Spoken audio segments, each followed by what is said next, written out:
नमस्कार दोस्तों, स्वागत है आपका हमारे YouTube चैनल एग्जामोफोबिया में। मैं धर्मेंद्र लेके आता हूं आपके लिए करंट अफेयर्स से टॉप 10 क्वेश्चंस।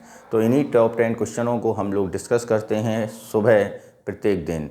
आज हम लोग डिस्कस करेंगे 12 अप्रैल 2023 का करंट अफेयर के टॉप 10 क्वेश्चन। तो इन क्वेश्चनों को देखते हैं। आज का हमारा पहला क्वेश्चन क्या है?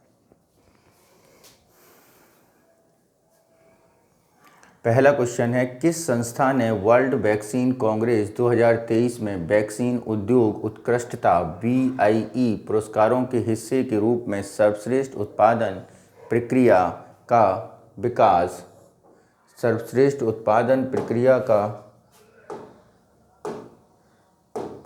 सर्वश्रेष्ठ उत्पादन प्रक्रिया के विकास का पुरस्कार जीता है? तो बच्चों, अगर हम बात करते हैं ऑप्शन में, तो ए है serum institute of India, B है भारत बायोटेक, सी है फाइजर या डी है बायोएनटेक।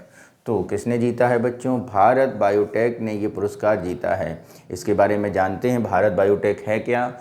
भारत बायोटेक ने विश्व वैक्सीन कांग्रेस में पुरस्कार जीता है। वर्ल्ड वैक्सीन कांग्रेस 2023 में वैक्सीन उद्योग उत्कृष्टता VIE पुरस्कारों के हिस्से के रूप में सर्वश्रेष्ठ उत्पादन और प्रक्रिया के विकास की श्रेणी का यह पुरस्कार दिया गया है। विश्व वैक्सीन को 3 से 6 अप्रैल के बीच वाशिंगटन USA में आयोजित किया गया था। ठीक है बच्चों, तो पुरस्कार किसने जीता है? भारत की पुणे स्थित भारत बायोटेक ने। नेक्स्ट चलते हैं हम लोग अगले क्वेश्चन पर। अगला क्वेश्चन हमारा है, प्रसिद्ध भारतीय अमेरिकी सांख्यिकीविद का नाम बताइए जिन्हें सांख्यिकी में प्रतिष्ठित 2023 अंतर्राष्ट्रीय पुरस्कार से सम्मानित किया गया है। Option A Prashant Chandra Mahalanobis, option B Kalyampudi Radhakrishna Rao, SR Srinivasa Varadhan, D KR Parthasarathi. तो किसने जीता है बच्चों? तो जैसा कि आप लोग जानते हैं, KR कृष्ण राव ने जीता है, यानी केल्यामपुड़ी राधाकृष्ण राव ने। ये कर्नाटक में जन्मे हैं। जरा देखते हैं इनके बारे में। प्रसिद्ध भारतीय अमेरिकी सांख्यिकीविद केल्यामपुड़ी राधाकृष्ण राव सांख्यिकी में प्रतिष्ठित 2023 अंतर्राष्ट्रीय पुरस्कार से सम्मानित किए गए हैं। उनका जन्म 1920 में कर्नाटक में हुआ था। अब वह 102 साल के हैं। ये पुरस्कार अक्सर सांख्यिकी के नोबेल पुरस्कार के रूप में जाना जाता है। ठीक है बच्चों, तो किसने जीता? केल्यामपुड़ी राधाकृष्ण राव ने। अगले क्वेश्चन पर चलते हैं। अगला क्वेश्चन है हमारा, जापानी शोधकर्ताओं द्वारा खोजे गए यूरेनियम के नए समस्थानिक का क्या नाम है? यूरेनियम के नए समस्थानिक के बारे में पूछा गया है। ए है यूरेनियम 204, बी है यूरेनियम 241, सी है यूरेनियम 224 या डी है यूरेनियम 253। तो बच्चों, इसमें यूरेनियम जो खोजा गया है उसका है आंसर 241। देखते हैं इसमें, मैजिक नंबर की खोज जापान के भौतिकविदों ने यूरेनियम के एक नए समस्थानिक आइसोटोप की खोज की है, जिसकी परमाणु संख्या 92 तथा द्रव्यमान संख्या 241 है। ठीक है, इसकी पहचान यूरेनियम 241 के रूप में की गई है। इसके नाभिक में द्रव्यमान को मापा गया था। सैद्धांतिक गणना से पता चला कि इस नए समस्थानिक की अर्ध आयु 40 मिनट का है। ठीक है, सामान्य प्रतिक्रिया द्वारा इस क्षेत्र में न्यूक्लियोइड को संश्लेषित करने अत्यधिक कठिनाई के कारण यह वर्ष 1979 के बाद से अपनी तरह की पहली खोज है बच्चों। ठीक है, कैसी है? अपनी तरह की पहली खोज। नेक्स्ट चलते हैं हम लोग अगले क्वेश्चन पर। अगला क्वेश्चन है हमारा, किस राज्य सरकार ने डेयरी किसानों के समर्थन के लिए संजीवनी परियोजना शुरू की है? देखते हैं। ऑप्शन ए उत्तर प्रदेश ने, ऑप्शन बी हिमाचल प्रदेश ने, ऑप्शन सी पंजाब सरकार ने या ऑप्शन डी राजस्थान सरकार ने। तो संजीवनी परियोजना हिमाचल प्रदेश सरकार द्वारा शुरू की गई है। जरा देखें संजीवनी परियोजना में क्या है। देखते हैं, हिमाचल प्रदेश सरकार ने छोटे डेयरी किसानों और पशुपालकों की आजीविका को सशक्त बनाने के लिए संजीवनी नाम की एक परियोजना शुरू की है। यह परियोजना किसानों को उनके दरवाजे पर पशुधन के लिए सुविधाजनक और गुणवत्तापूर्ण देखभाल प्रदान करके उनके जीवन को बेहतर बनाने में मदद करेगी। दूसरा यह टेलीमेडिसन और प्रौद्योगिकी सेवाओं का टर्न अराउंड के समय कम करेगी और उसमें बीमारियों से मदद मिलेगी। तो क्या है बच्चों, संजीवनी परियोजना किससे सरकार ने शुरू की है? तो ये हिमाचल प्रदेश सरकार द्वारा शुरू की गई है। नेक्स्ट क्वेश्चन पर चलते हैं। नेक्स्ट क्वेश्चन है हमारा, मुद्रा योजना का उद्देश्य गैर कॉरपोरेट, गैर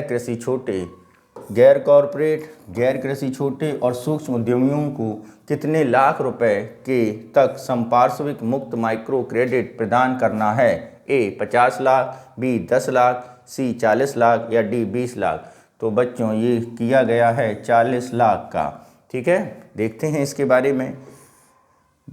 वर्ष 2023 में मुद्रा तहत 98.65% तक पहुंच गया है। ठीक है, वितरण प्रधानमंत्री मुद्रा योजना के तहत स्वीकृत वितरित के बीच के अंतर वित्त वर्ष 2023 के अंत में 1.35% के सर्वकालिक निम्न स्तर तक गिर गया है। 8 अप्रैल को इस योजना को लॉन्च हुए 8 साल हो गए और इसे 8 अप्रैल 2015 को लॉन्च किया गया था। वित्त मंत्री के अनुसार इसके तहत लगभग 68% खाते महिला उद्यमों की हैं और योजना का उद्देश्य कॉरपोरेट, गैर कृषि, लघु सूक्ष्म उद्यमों को 10 लाख तक की आसान संपार्श्विक मुक्त सूक्ष्म ऋण सुविधा प्रदान करना है। ठीक है, नेक्स्ट चलते हैं हम लोग अगले क्वेश्चन पर। अगला क्वेश्चन है क्वेश्चन नंबर 6। भारत के चुनाव आयोग ने निम्नलिखित में से किस दल का राष्ट्रीय दल का दर्जा वापस ले लिया है? नंबर 1 अखिल भारतीय तृणमूल कांग्रेस, बी भारतीय कम्युनिस्ट पार्टी, राष्ट्रवादी कांग्रेस पार्टी या निम्नलिखित में से कौन से कूट सही हैं? तो बच्चों देखते हैं, केवल 1, 2, 3, 1, 2, 4, 2 और 3। तो राष्ट्रवादी जो नेशनल का पार्टी का दर्जा है वो वापस लिया गया है बच्चों। तृणमूल कांग्रेस का लिया गया है, भारतीय कम्युनिस्ट पार्टी का लिया गया है और राष्ट्रवादी कांग्रेस पार्टी यानी एनसीपी का लिया गया है। तो ऑप्शन नंबर कौन सा सही हो जाएगा बच्चों? B is the right answer. देखते हैं, भारत निर्वाचन आयोग ने आम आदमी पार्टी को राष्ट्रीय पार्टी का दर्जा दिया है। ठीक है, जबकि इसने 3 दलों का राष्ट्रीय पार्टी का दर्जा वापस ले लिया है। वो 3 दल कौन से हैं? दल अखिल भारतीय तृणमूल कांग्रेस, भारतीय कम्युनिस्ट पार्टी, राष्ट्रवादी कांग्रेस पार्टी हैं। चुनाव आयोग के अनुसार आप 4 राज्यों दिल्ली, पंजाब, गोवा और गुजरात में मान्यता प्राप्त राज्य की पार्टी बन गई है। इसने राष्ट्रीय पार्टी के रूप में मान्यता के लिए पात्रता शर्तों को पूरा किया है। चुनाव आयोग ने मणिपुर और अरुणाचल प्रदेश राज्यों में अखिल भारतीय तृणमूल कांग्रेस और का राज्य पार्टी का दर्जा वापस ले लिया है। इसने गोवा, मणिपुर, मेघालय में राज्य पार्टी का दर्जा भी वापस ले लिया है। पश्चिम बंगाल और उड़ीसा में भारतीय कम्युनिस्ट पार्टी का राज्य पार्टी का दर्जा भी चुनाव आयोग ने वापस ले लिया है। यानी जो राष्ट्रीय पार्टी बनने का क्राइटेरिया है वो इन पार्टियों का ख़त्म हो गया है। अब राष्ट्रीय पार्टी अगर हम बात करें तो कौन कौन सी बची हैं? अब राष्ट्रीय पार्टी है आपकी बीजेपी, कांग्रेस, आपका बीएसपी, ठीक है, और आपका बन गई है आप। ठीक, ये 3-4 अब राष्ट्रीय पार्टी बची हैं। नेक्स्ट क्वेश्चन पर चलते हैं। नेक्स्ट क्वेश्चन है हमारा, वर्तमान में देश के कितने प्रतिशत पशुधन का बीमा किया जाता है? ए 4%, बी 1%, सी 7% या डी 2%। तो वर्तमान समय में 1% पशुओं का ही बीमा किया जाता है।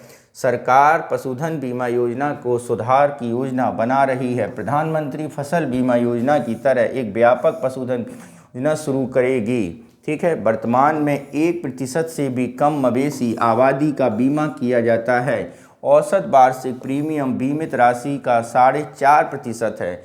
हाल ही में संसदीय की स्थायी समिति ने वर्ष 2022-23 में पशुधन की शून्य बीमा कवरेज के लिए पशुपालन मंत्रालय के सामने चिंता जताई थी। सरकार अनुसूचित जाति, अनुसूचित जनजाति समुदाय के पशुपालकों के प्रीमियम को माफ़ करने पर विचार कर रही है। पुनर्गठित योजना का मुख्य फोकस बीमा योजना के नामांकन के लिए किसानों को आकर्षित करने और के लिए प्रीमियम को कम करना की बात कर रहा है। नेक्स्ट चलते हैं हम लोग अपने अगले क्वेश्चन पर। अगला क्वेश्चन है हमारा, नासा के जेम्स वेब स्पेस टेलीस्कोप ने कैसियोपिया ए के पहले कभी नहीं देखे गए विवरण का खुलासा किया है। ठीक है, यह ए क्या है? ए नेब्यूला, बी सुपरनोवा के अवशेष, सी क्षुद्र ग्रह या डी बोना ग्रह। तो बच्चों यह है एक सुपरनोवा अवशेष। ठीक है, नेक्स्ट इसमें देखते हैं क्या है। नासा के जेम्स वेब स्पेस टेलीस्कोप ने कैसियोपिया ए के पहले कभी नहीं देखे गए विवरण का खुलासा किया। जेम्स वेब टेलीस्कोप ने लगभग 340 साल पहले विस्फोट हुए एक विशाल तारे के अवशेष की तस्वीर ली है। कैसियोपिया ए एक सुपरनोवा का अवशेष है जो पृथ्वी से लगभग 11,000 प्रकाश वर्ष दूर नक्षत्र कैसियोपिया में स्थित है। कैस ए मानव जाति के लिए ज्ञात हमारी आकाशगंगा में एक विशाल तारे का सबसे छोटा अवशेष है। ठीक है, कैस ए सुपरनोवा अवशेष का एक प्रोटोटाइपिक प्रकार है। इसका अध्ययन कई भू आधारित और अंतरिक्ष आधारित वेधशालाओं द्वारा किया जाता है। नेक्स्ट चलते हैं अगला क्वेश्चन।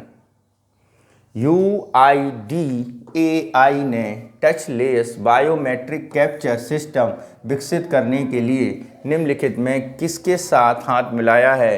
ए IIT Kanpur, B IIT Bombay, C IIT Delhi या डी IIT मद्रास। तो बच्चों कैप्चर सिस्टम विकसित करने के लिए मिलाया गया है IIT बॉम्बे के साथ हाथ। नेक्स्ट चलते हैं, इसमें क्या है? UIDAI एक टचलेस बायोमेट्रिक कैप्चर सिस्टम विकसित करने के लिए IIT मुंबई के साथ हाथ मिलाया है। UIDAI के सहयोग से IIT बॉम्बे द्वारा आसान उपयोग के लिए मजबूत टचलेस बायोमेट्रिक कैप्चर सिस्टम विकसित किया जाएगा।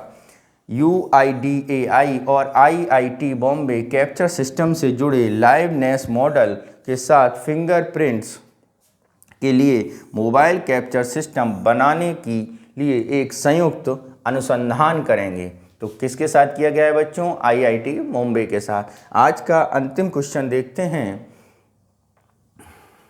निम्नलिखित में किसने 9 अप्रैल 2023 को फ्रांस ऑरेलियंस मास्टर्स सुपर 300 टूर्नामेंट में पुरुष एकल की ट्रॉफी जीती है? ए लक्ष्य सेन, बी प्रियांशु राजावत, सी समीर वर्मा या डी किरण जॉर्ज। तो फ्रांस में ऑरियंस मास्टर्स सुपर 300 टूर्नामेंट में पुरुष एकल की ट्रॉफी प्रियांशु राजावत ने जीती है। किसने जीती है? प्रियांशु राजावत। देखते हैं, प्रियांशु राजावत ने ऑरियंस मास्टर्स सुपर 300 टूर्नामेंट की पुरुष एकल ट्रॉफी जीती। प्रियांशु 9 अप्रैल 2023 को फ्रांस में डेनमार्क मैग्नस जोहानसेन को हराकर टूर्नामेंट जीता। प्रियांशु राजावत का यह पहला सुपर 300 फाइनल था। तो बच्चों ये था हमारा आज का करंट अफेयर, यानी 12 अप्रैल 2023 का करंट अफेयर, जिसके टॉप 10 क्वेश्चंस हम लोगों ने डिस्कस किए। बच्चों इसका PDF लेने के लिए आपको क्या करना है आपको पता है, फिर भी एक बार मैं बताना चाहता हूँ। आपको हमारे YouTube चैनल के डिस्क्रिप्शन बॉक्स में जाना है और वहाँ पे टेलीग्राम चैनल का लिंक दिया गया है और आपको उस लिंक में क्लिक करना है और जिससे आप हमारे टेलीग्राम चैनल में पहुंच जाएंगे। इस तरह भी पहुंच सकते हैं और आपको बताया गया है आप डायरेक्ट टेलीग्राम ऐप पे जाकर ऑफिशियल एग्ज़ामोफोबिया सर्च करके भी हमारे चैनल को ज्वाइन कर सकते हैं और सारे PDF वहां से ले सकते हैं बच्चों। तो इस तरह आप अपने करंट को अच्छी तरह तैयार रखिए। डेली करंट अफेयर का ये क्लास आपके लिए आगामी एग्ज़ाम को देखते हुए बनाया जाता है, जिससे आपको आने वाले समय में जो प्रश्न का मिलें तो आप उन प्रश्नों को आसानी से सॉल्व कर सकें। ओके बच्चों, मन लगा के पढ़ाई करिए। धन्यवाद। Thank you.